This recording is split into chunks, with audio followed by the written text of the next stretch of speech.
The stone floor of the great hall bit into my knees, the cold seeping through the fabric of my trousers like a slow-moving frost. Silence in this place wasn't empty. It was heavy, a physical weight pressing down on my shoulders, smelling of ancient dust, iron, and the faint metallic tang of dried blood. I hadn't come here for honor. I was here because my village needed a shield, and the creature sitting on the obsidian throne was the only monster strong enough to provide it. I opened my mouth to speak the ritual words, expecting them to be just air and sound, a formality to seal a contract. But as the first syllable left my lips, something terrifying and ancient snapped into place around my chest. A tether, a leash. And from the shadows of the throne, her eyes flashed, not with triumph, but with a dark, hungry recognition. 3 hours earlier, I had been foolish enough to believe this was just politics.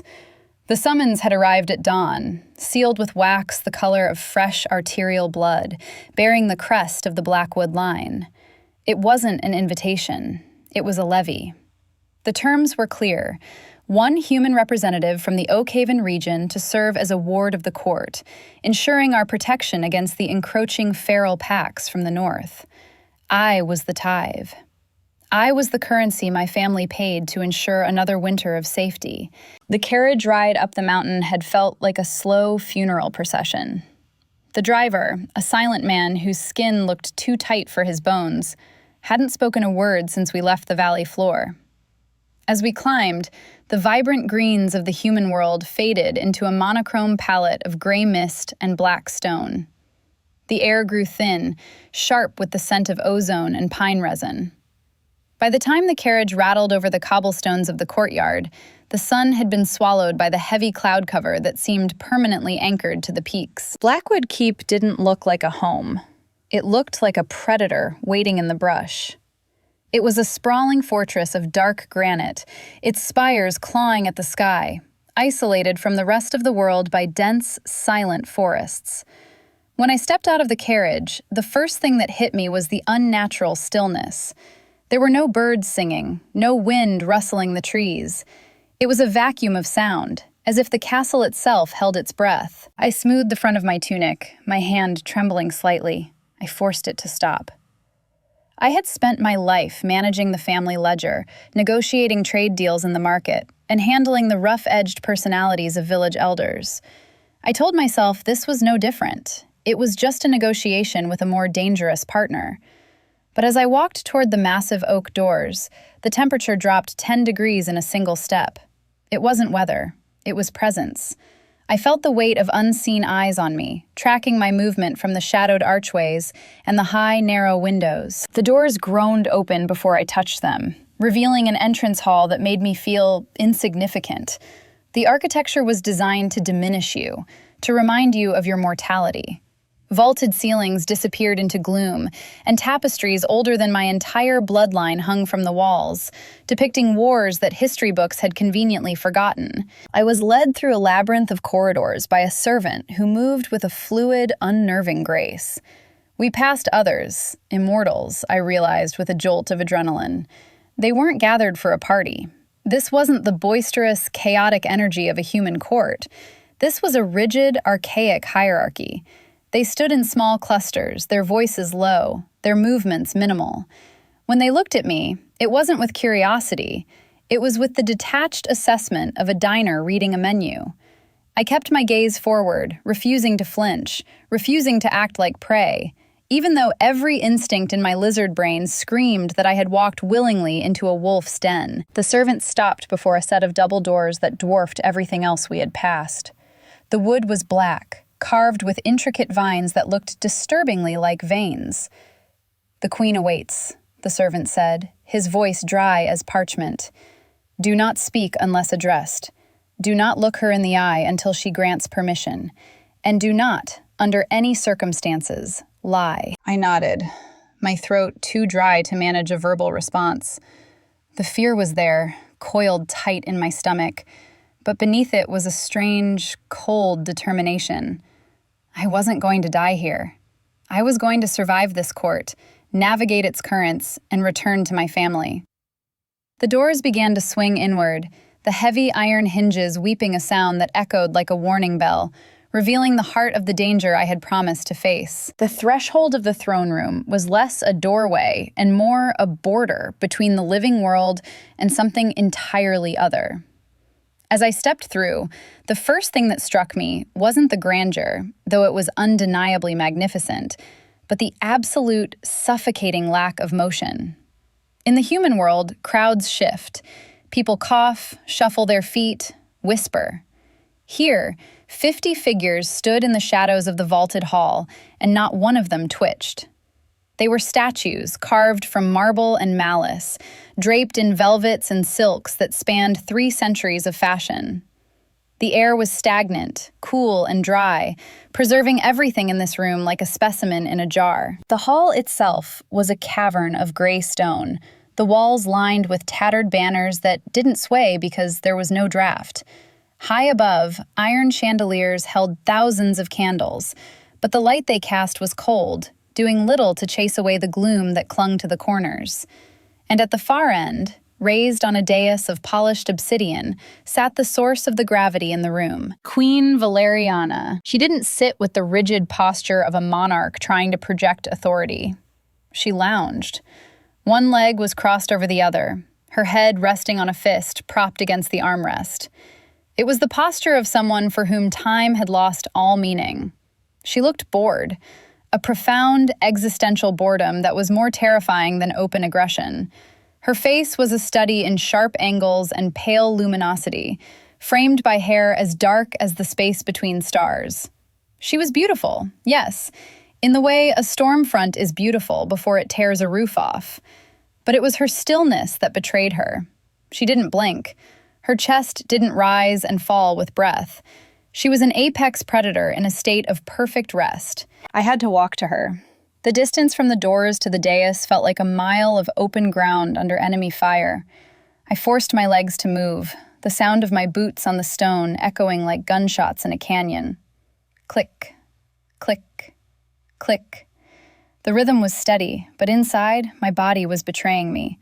My heart hammered against my ribs, a frantic, wet thudding that I was certain everyone in the room could hear. I felt the weight of their attention physically, 100 cold touches grazing my skin. To my left, a woman in a Victorian morning dress tracked me with eyes that were entirely black. To my right, a man in a modern suit watched with a faint, cruel smile. They were assessing the livestock. I reached the base of the steps and stopped, keeping my eyes fixed on the hem of the queen's gown, a deep crimson that pooled on the black stone like spilled wine. I didn't speak. I didn't breathe. For a long moment, nothing happened. Then, the atmosphere in the room shifted. The air pressure dropped, heavy and sudden, like the depths of the ocean crushing in. It wasn't magic, it was pure, concentrated dominance. It forced the air from my lungs and made my knees tremble, a biological imperative to submit to something higher on the food chain. I fought the urge to curl into a ball, keeping my spine straight through sheer force of will. "Another stray, Your Majesty?" The voice cut through the silence like a razor, smooth, cultured, and dripping with disdain. I didn't turn, but a figure detached himself from the shadows near the throne. Lord Varick. He moved with a fluid, water-light grace, circling me. He smelled of cloves and something metallic, like old copper. "This one smells fragile," Varick murmured, stepping close enough that I could feel the chill radiating from his skin. "Like dry kindling. She'll break before the first winter snow. Why do we bother with these tides? They spoil so quickly." He was testing me, baiting a reaction. I kept my eyes down, my hands clenched at my sides. The queen shifted. It was a tiny movement, just the lifting of her head. But the pressure in the room spiked, sharp enough to make my vision blur. "Fragility is a subjective concept, Varick," Valeriana said. Her voice was low, a rich contralto that vibrated in the floorboards. It wasn't loud, but it carried to every corner of the hall. "Stone cracks, iron rusts, flesh heals. Let us see what she is made of before you discard her." The pressure lifted, just enough to let me draw a ragged breath. "Begin the ritual," she commanded. A servant emerged from the gloom to my left, moving with the silent, gliding gait that seemed to be a requirement for employment in Blackwood Keep. He carried a low, wrought-iron lectern, which he placed between me and the dais. On the slanted surface lay a scroll of parchment, its edges curled and yellowed like old bone, and a quill that caught the candlelight with a sinister transparency. It was glass, hollow and delicate, with a tip sharpened to a cruel point. There was no inkwell. "The signature acknowledges the law," Valeriana said, her voice echoing in the vastness of the hall. "The blood acknowledges the cost." I stepped toward the lectern. My hand shook as I reached for the quill, but I clamped my fingers around the cold glass, forcing them to steady. I knew what this was.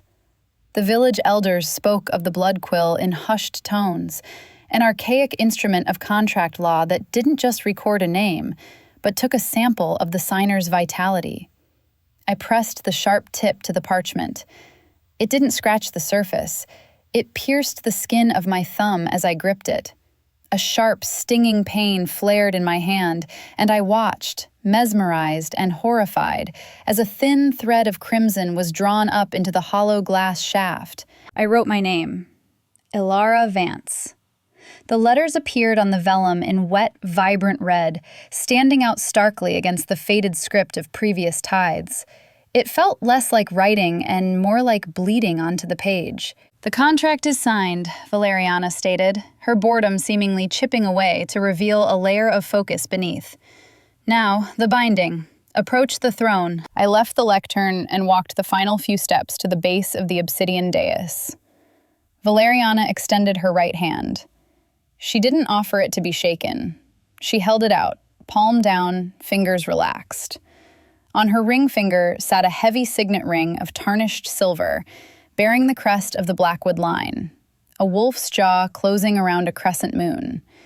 The metal looked pitted, worn down by centuries of touches just like the one I was about to perform. "Kneel," she commanded. My knees hit the stone again, the impact jarring my spine. I was close enough now to see the texture of her skin, flawless, pale, and utterly poreless, like polished marble. I could smell the scent Varric had masked, rainwater, ozone, and the faint metallic tang of something ancient and dangerous. "Place your lips upon the crest," she said softly, "and speak the vow." I leaned forward. The air between us felt charged, static electricity prickling against my skin. I closed my eyes and pressed my lips to the silver ring.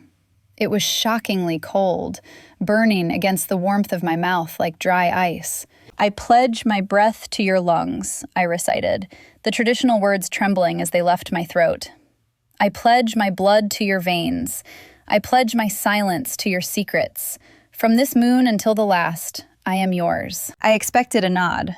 I expected the ritual to end with a dismissal. Instead, the air in the room shattered. The moment the final word left my lips, a violent, invisible force snapped into place around my chest. It wasn't a metaphor. It felt like a physical hook had been driven through my sternum, grappling onto my heart and pulling it tight. I gasped, jerking back, my hand flying to my chest, but the sensation didn't fade. It was a tether. A cold, heavy line of tension connecting me directly to the woman sitting above me. Valeriana sat up straight, her lethargy vanishing instantly. Her eyes, previously a dull slate gray, flared with a sudden, terrifying luminosity. The pupils blew wide, swallowing the irises until her eyes were pools of endless, void-like black. She stared at me, her lips parting slightly, as if she had just tasted something unexpected in the air. The silence of the court broke. A collective, sharp intake of breath rippled through the 50 vampires watching us. I heard the rustle of silk and the scuff of leather as they shifted, their predatory stillness abandoned in the face of genuine shock. "That is not standard," I heard Varric whisper, his voice losing its smooth arrogance. The tether hummed between us, a live wire. I felt exposed, flayed open, as if she could see not just my face, but the fear coiling around my lungs.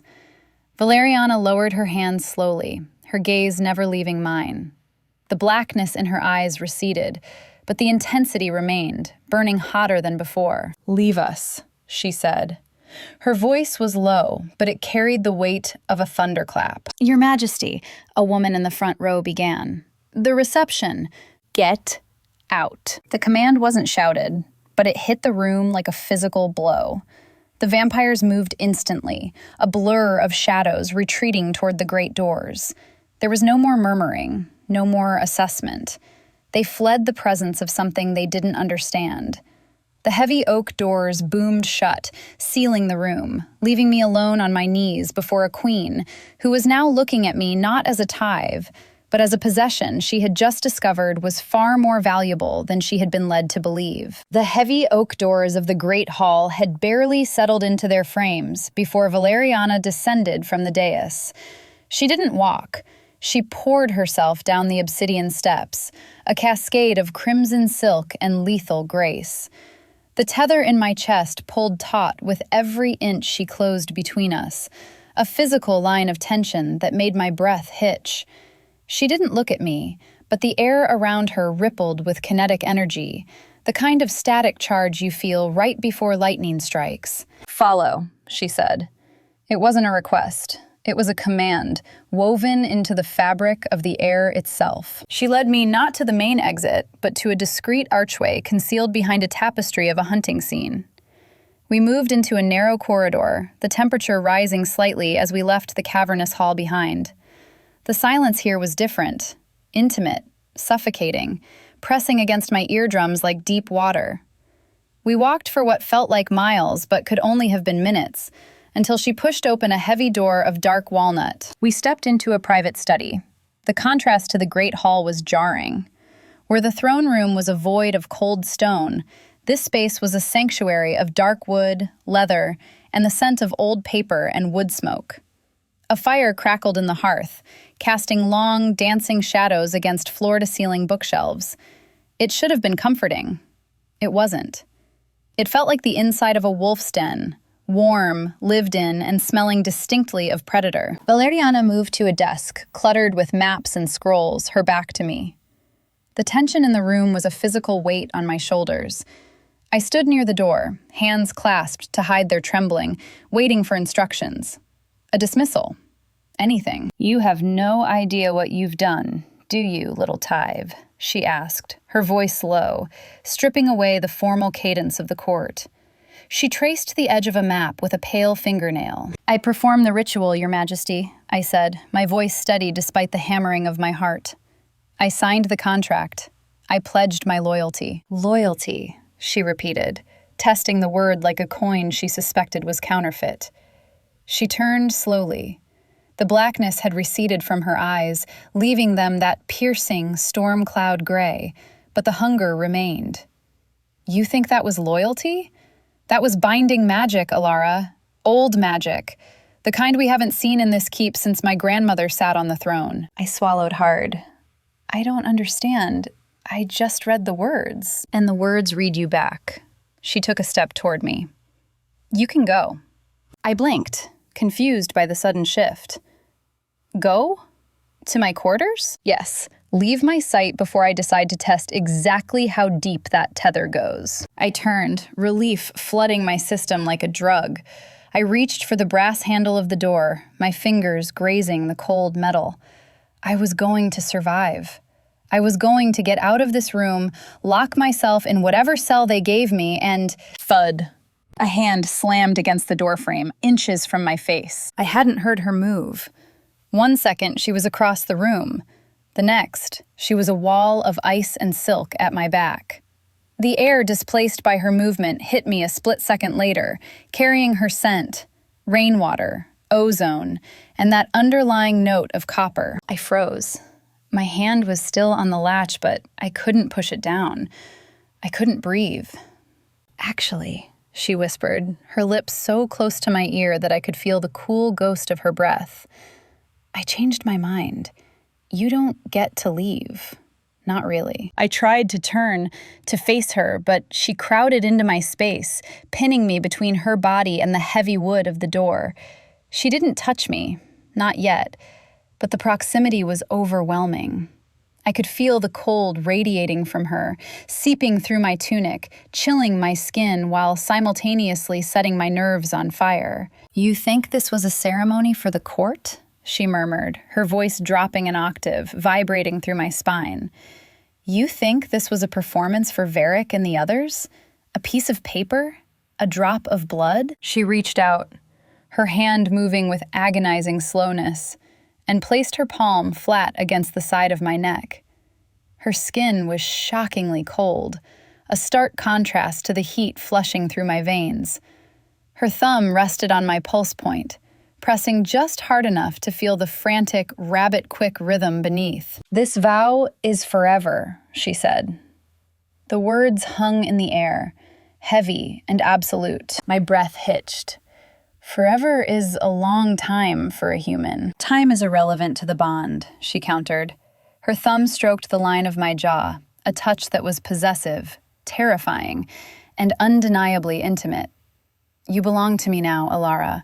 Not as a servant, not as a subject, as mine." She leaned in, her gray eyes locking onto mine, stripping away every defense I had left. "It means I own your silence. I own your breath. When you sleep, you will dream of this room. When you wake, your first thought will be of my safety. There is no door you can close that locks me out. There is no shadow where you can hide from my gaze." "Is that a threat?" I whispered, my voice barely audible. "It's a promise." Her gaze dropped to my lips, lingered there for a heartbeat that lasted an eternity, and then snapped back to my eyes. "The tether goes both ways, little Tive. You feel it, don't you? The pull? The gravity?" I did. God help me, I did. It wasn't just fear, it was a dark, vertigo-inducing realization that I didn't want her to move. I wanted to lean into the cold. I wanted to see what lay at the bottom of that abyss. "Yes," I breathed. Valeriana's pupils dilated, black, swallowing gray. For a second, I thought she would kiss me, or bite me. The line between the two felt razor thin, a blurred edge of violence and desire. Then, abruptly, she pulled back. The pressure vanished. The heat dissipated. She was standing 3 feet away, her mask of boredom sliding back into place, though her eyes still burned. "Go," she said, turning her back on me, "before I forget that you are fragile." I scrambled for the latch, threw the door open, and stumbled out into the corridor, my legs shaking so hard I could barely stand. I walked fast, then ran, fleeing the study. But even as I put distance between us, I could feel the tether humming in my chest, a constant, silent reminder that I had left something vital in that room, and she was holding it. My life became a loop of summons. I was installed in the West Tower, a drafty, isolated spire designed for creatures who didn't feel the cold, but I spent little time there.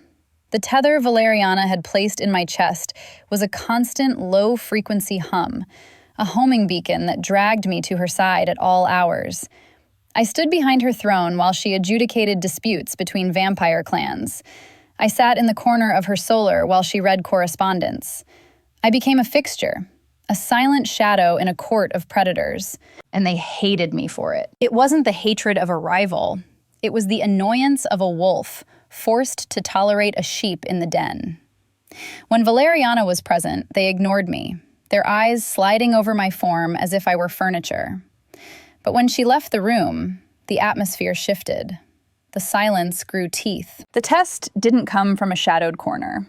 It came with a smile. I was in the library, a massive mausoleum of books, retrieving a genealogy scroll Valeriana had requested. The aisles were narrow, creating a tunnel of leather and parchment. I found the scroll and turned to leave, only to find my path blocked. Lord Varric leaned against the shelf, inspecting his fingernails.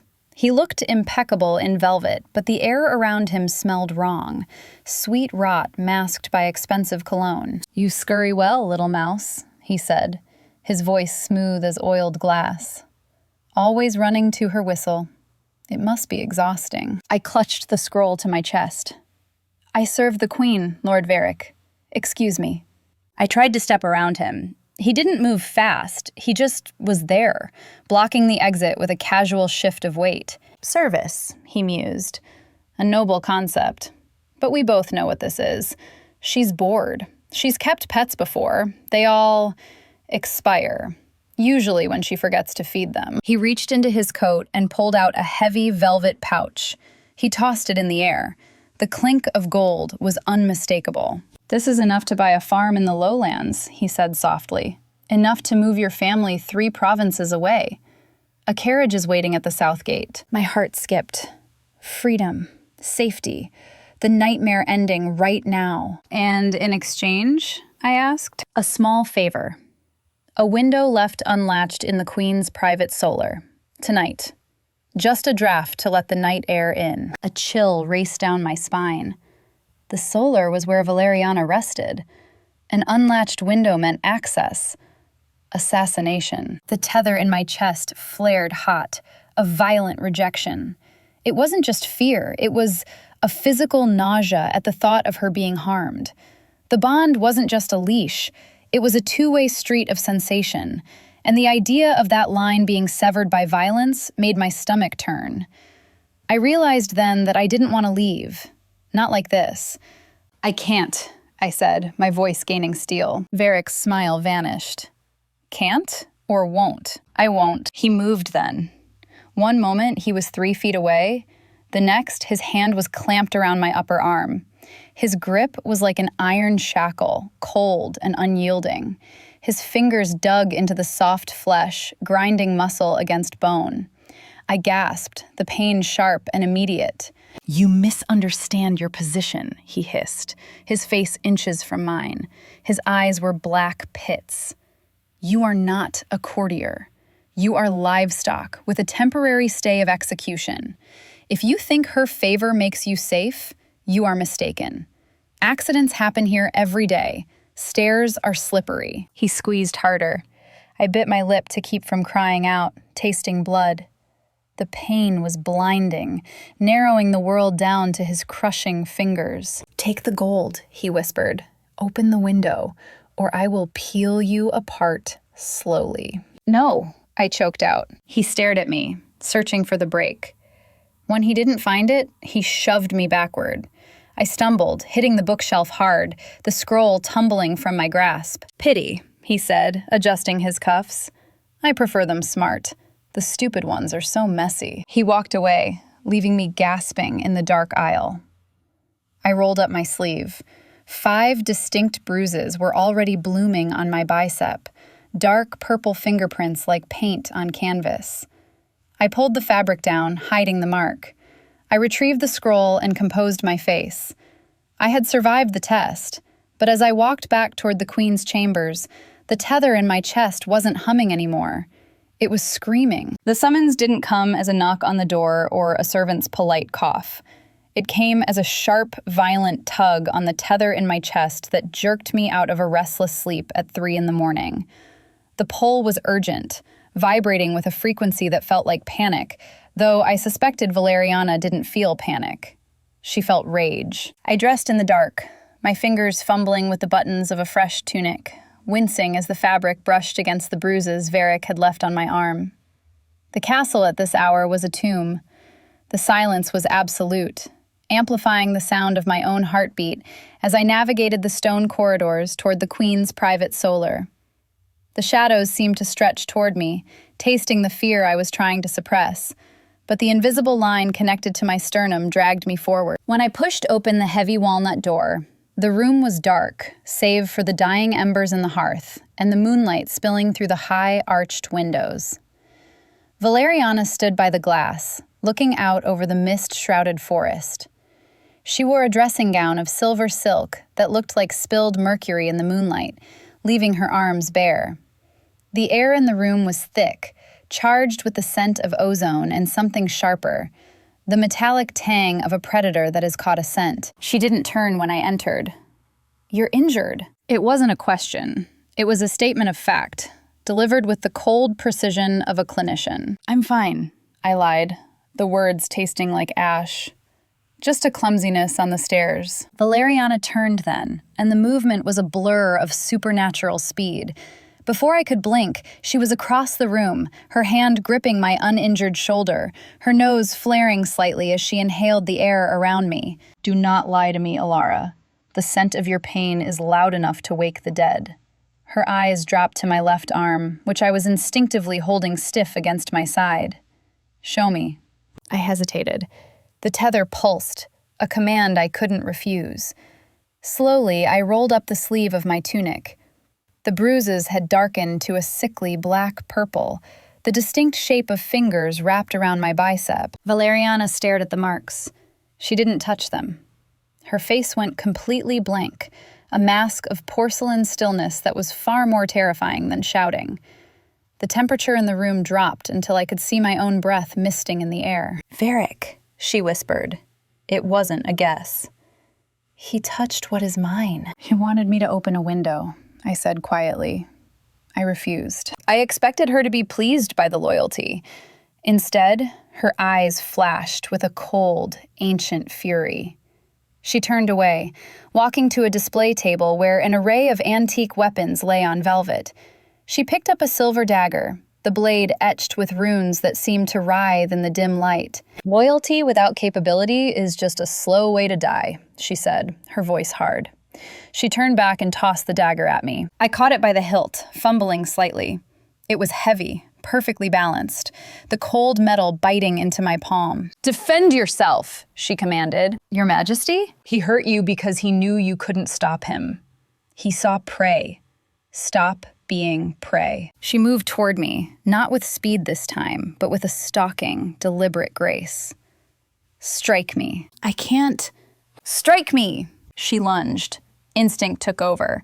I raised the dagger, but she was already inside my guard. Her hand clamped around my wrist, not crushing it like Varric, but controlling it with absolute, terrifying strength. She spun me around, pulling my back flush against her chest, her other arm locking across my throat. The position was intimate, suffocating. I could feel every line of her body against mine, the firmness of her muscles beneath the silk, the unnatural cold of her skin seeping through my clothes. Her breath was against my ear, sending shivers racing down my spine that had nothing to do with the cold. "You are too rigid," she murmured, her lips brushing the shell of my ear. "You fight like a human. You brace for impact. Here..." She kicked my feet further apart, widening my stance. Her hand on my wrist adjusted my grip on the dagger, her fingers long and cool over mine. "Do not try to overpower them. You will lose. You must be fluid, water flowing around a stone." She guided my arm, forcing the dagger into a backward stabbing motion. "Varric is arrogant. He expects you to pull away. Instead, you step in." She demonstrated, her body moving in perfect sync with mine, guiding me through the motion. It felt less like a lesson and more like a dance, a choreography of violence. The scent of her, rainwater and ancient dust, filled my head. The fear I had felt earlier began to transmute into something else, something darker and heavier. Adrenaline mixed with the undeniable charge of her proximity. "Again," she whispered. We moved through the forms for an hour. She was relentless, correcting my posture with sharp touches, her hands mapping my body with a possessiveness that left my skin burning. She taught me where to strike a vampire to slow them down: the eyes, the joints, the base of the neck. She taught me how to use my smaller size to break a hold. "Good," she breathed after I successfully slipped a grapple and brought the blunted edge of the dagger to her ribs. For a moment, we froze there. I was breathing hard, sweat cooling on my skin. She was inches away, her eyes dilated, the blackness swallowing the gray. The violence of the lesson had stripped away the courtly pretense. We were just two bodies in the dark, bound by a tether that was humming so loud it drowned out the wind outside. "You are resilient," she said softly, her gaze dropping to my mouth. "Most humans would have taken the gold and run, or broken under his grip. You endure." She leaned in. Her hand came up to cup my jaw, her thumb tracing the line of my lower lip. The touch was electric. I tilted my head back, exposing my throat, a gesture of submission that felt dangerously voluntary. "It is intoxicating," she whispered. She hovered over my neck, her mouth open slightly. I could feel the sharpness of her teeth grazing the air above my skin. I didn't pull away. I couldn't. I wanted it. I wanted to know what it felt like to be consumed by her. Then, as quickly as it began, she pulled back. The loss of contact was a physical ache. She stepped away, smoothing her silk robe, the mask of the queen sliding back into place, though her chest rose and fell with a rhythm that matched my own. "Keep the dagger," she said, her voice rough. "And if Varric touches you again, bleed him." The winter solstice ball was intended to be a display of unshakable power, a message to the fractious clans that the Blackwood line was as eternal as the stone of the mountain. The Great Hall had been transformed. The grim austerity was masked by thousands of white roses that smelled of hothouse earth and sweet decay.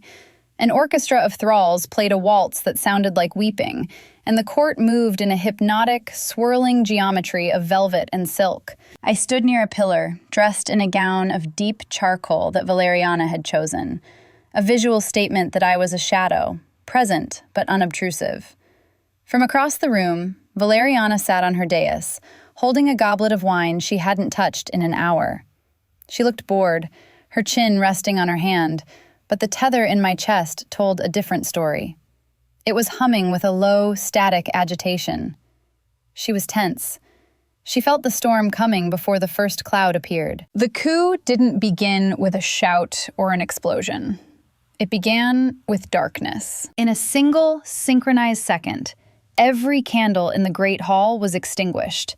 The sudden absence of light was physically disorienting, plunging the room into a blindness so absolute it felt like being buried alive.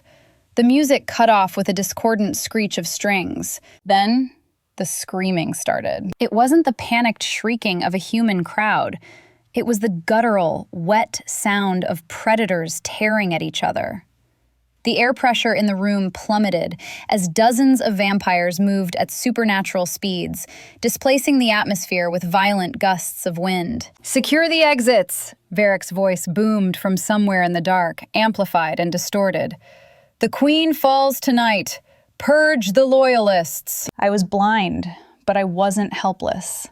I dropped to a crouch immediately, making myself a smaller target, my hand finding the silver dagger strapped to my thigh beneath the silk of my dress. The tether to Valeriana yanked hard, a frantic, searing pain in my chest pulling me toward the dais, but a wall of violence stood between us. Bodies slammed into the pillar inches above my head, stone cracking under the impact. I tried to move, to navigate the chaos, but a hand shot out of the darkness, grabbing my hair and yanking me backward. "Here's the pet," a voice snarled, one of Varric's lieutenants.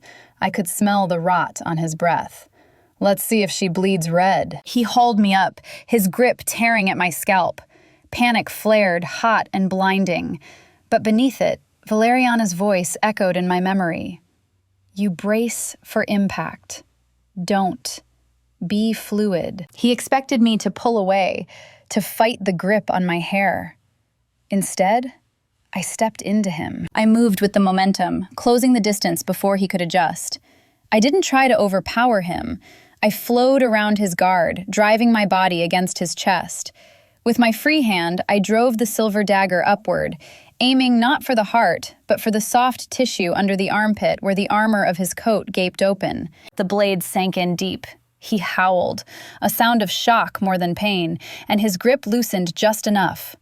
I didn't wait to see him fall. I twisted away, leaving the dagger in him for a precious second before ripping it free and sprinting into the crushing dark. I navigated by memory and instinct, dodging the blurred shapes of fighting immortals. The tether was my compass, screaming at me that Valeriana was moving, leaving the hall. I reached the service corridor behind the tapestries and slipped inside, pressing my back against the cold stone, gasping for air. "She's not on the throne!" a voice shouted from the other side of the wall. It was Varric. "She took the bait. She's heading for the Solar to secure the artifacts." "The trap is set?" another voice asked. "The Sunstone is primed," Varric replied, his voice dripping with malicious glee. And the doors are rigged. Once she enters, nothing opens them from the inside. We burn her out. We turn the queen to ash and take the keep by morning. My blood ran cold. The solar. The tether pulled again, a desperate, terrifying tug. Valeriana wasn't retreating. She was moving to protect her domain, walking straight into an incinerator. I looked down the service corridor. To the left, the stairs led down to the stables, to horses, to freedom. I could disappear into the forest while they killed each other. I could survive. I looked to the right, where the spiral staircase wound up toward the solar tower, toward fire, toward a monster who regarded me as a possession. But the tether didn't just pull, it bled emotion. I felt her isolation. I felt the crushing weight of her solitary war. And I realized, with a jolt that shook me harder than the violence in the hall, that I couldn't let her burn. I gripped the blood-slicked handle of the dagger and turned right, running toward the flame. The spiral staircase to the solar was a narrow throat of stone, breathless and steep. I took the steps 2 at a time, my lungs burning, the air growing hotter with every revolution. It wasn't the heat of a fire. It was a dry, radiation-like intensity that prickled against my skin. The tether in my chest was no longer just pulling. It was convulsing, transmitting a jagged, white-hot agony that wasn't my own. Valeriana was dying. I reached the landing. The heavy oak doors were barred from the outside with a thick iron beam, glowing faintly red with heat. I didn't try the main entrance. I threw my shoulder against the hidden panel in the wainscoting. The servants' entrance Valeriana had shown me weeks ago. A secret, she said, was for escape, not entry. The panel gave way, and I stumbled into the solar. The room was blinding. In the center of the floor, a jagged crystal the size of a human skull pulsed with a terrifying artificial brilliance. It emitted not just light, but pure, concentrated solar energy. The glare was absolute, bleaching the color from the tapestries and scorching the wood of the floorboards. Valeriana was on her knees near the hearth. She was screaming, a sound I had never imagined a queen could make, a raw, guttural noise of pure suffering. Her skin was smoking, the pale perfection blistering and peeling away as if she were being boiled alive. She held one hand up to shield her eyes, but the light was everywhere. 3 figures stood in the shadows cast by the high furniture, protected by heavy cloaks and welding goggles. Varric stood closest, a sword in his hand, watching her burn with the detached fascination of a scientist. "Endurance has limits, Majesty," he shouted over the roar of the energy. "Even for you." They didn't see me. To them, I was a human, a non-entity, blinded by the same light that was killing their queen. But I wasn't a vampire. The light hurt my eyes, but it didn't burn my flesh. It didn't paralyze me. I didn't scream a challenge. I didn't hesitate. I ran. I sprinted across the room, keeping low. The heat coming off the crystal was intense, singing the hair on my arms, but I forced myself into the center of the glare. I raised the heavy iron poker from the fireplace, swinging it with every ounce of strength I possessed. Crack! The crystal shattered. The explosion of light vanished instantly, plunging the room back into the gloom of the winter afternoon. The sudden silence was deafening. "What?" Varric spun around, tearing the goggles from his face. Valeriana slumped forward, gasping, her skin raw and red, steam rising from her shoulders. She was alive, but she was weak, her legendary speed stripped away by the trauma. "Kill her!" Varric shrieked, realizing his advantage was gone. "Kill them both!" He lunged.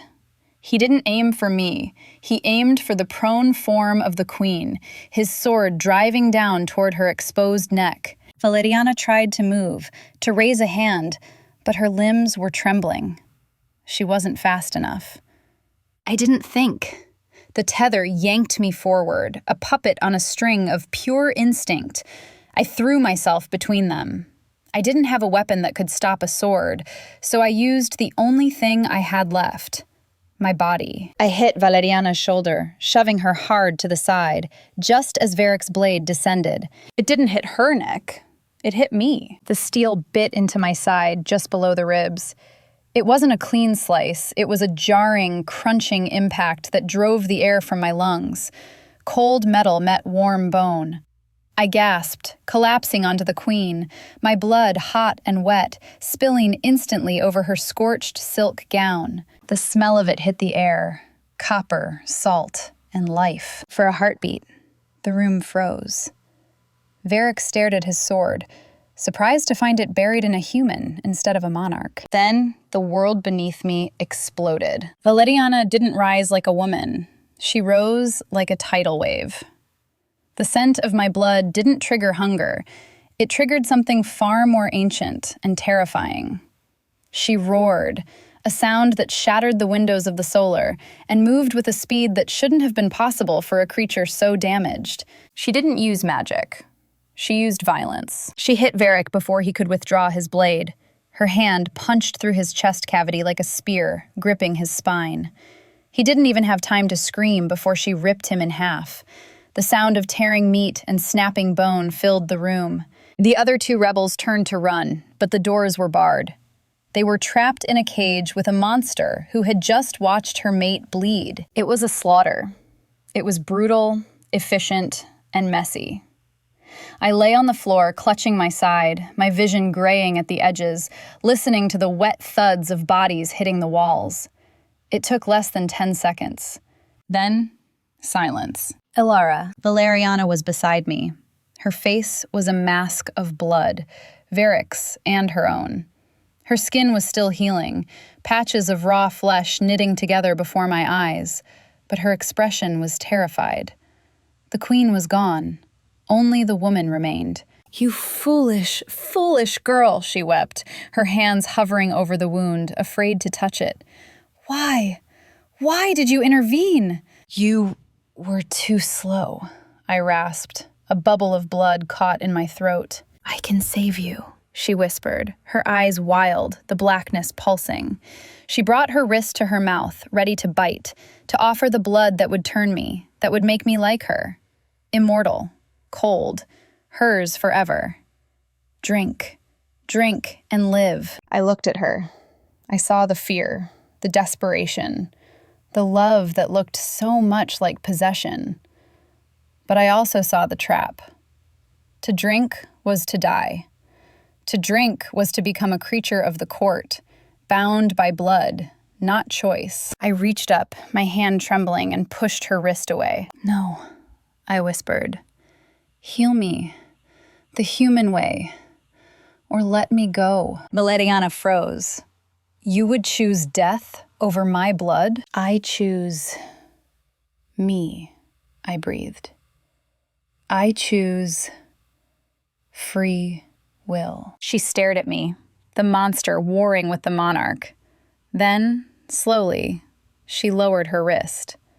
She ripped the hem of her ruined gown, pressing the silk against my wound, applying pressure with hands that were steady despite her terror. "Stay with me," she commanded, her voice breaking.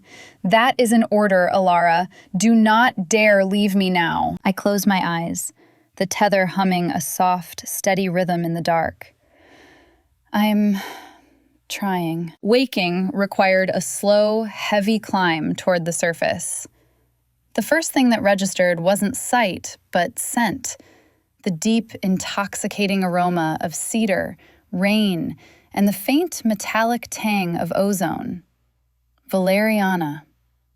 I wasn't in the drafty tower anymore. I was lying on silk sheets that felt like cool water against my skin, surrounded by the heavy velvet curtains of the queen's own bed. I tried to shift, and a sharp, hot line of pain radiated from my side, stealing my breath. "Still," a voice commanded, soft but unyielding. Valeriana sat in a high-backed chair beside the bed. She looked stripped down. No armor, no intricate court gown, just a simple linen shirt that made her look startlingly human. Her hair was loose, a dark curtain around a face that showed the first signs of true exhaustion I had ever seen on an immortal. She hadn't slept. She had been watching me breathe. "You were out for 4 days," she said, her voice lacking its usual resonant projection.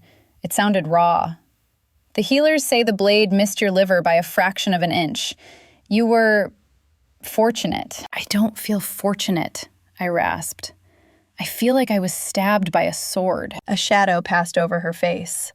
She reached out, her fingers hovering over the bandage at my waist before retreating, as if afraid her touch might reopen the wound. The court is silent. They do not know what to make of you. They saw you bleed red, yet you stood against a blade meant for a monarch. They no longer call you Tithe. They call you the Queen's Shadow. Is that an improvement? It is a warning, she said, her gray eyes locking onto mine. It means they fear you. Not because you are strong, but because you are the one thing I will burn the world to keep. You have become the most dangerous creature in the keep, simply by surviving. She stood and moved to the edge of the bed, sitting carefully. The mattress dipped under her weight. When I told you that vow was forever, Alara, I meant it as a shackle. I wanted to bind you to me because I was terrified of your fragility. I thought ownership was the only way to ensure you wouldn't leave. And now? Now I know that a chain is useless against a choice, she whispered, brushing a strand of hair from my forehead. Her hand was cool, grounding. You could have run. You could have let the fire take me. You chose to step between the metal and the flesh. That isn't fealty. That is something far more terrifying. It's love, I said, the word hanging in the quiet air. The tether in my chest was still there, but the frantic, panicked pulling had stopped. It was a steady, warm hum now, a frequency of connection rather than control. The complicated, dangerous kind. Then stay, she breathed, resting her forehead against mine. Not as a servant, not as a pet. Rule beside me. Help me build the world you fought for. When I was strong enough to stand, we walked to the ramparts. The mist had cleared, revealing the valley below. We stood at the edge of her dominion, looking out at the horizon. Valeriana took my hand. She didn't crush it. She didn't grip it like a weapon. She interlaced her fingers with mine, a solid, anchoring weight. It will be dangerous, she warned. They will test us again. Let them, I said, squeezing her hand. We have forever to figure it out. I had walked into this castle as a sacrifice, kneeling on cold stone with the taste of fear in my mouth. I was leaving the old life behind, standing on the highest tower, holding the hand of the monster who ruled it. The danger hadn't vanished. It never really does in the dark. But I wasn't facing it alone anymore. If this journey into the shadows resonated with you, hit subscribe and ring the bell. Tell me in the comments, would you pledge your life to a vampire queen?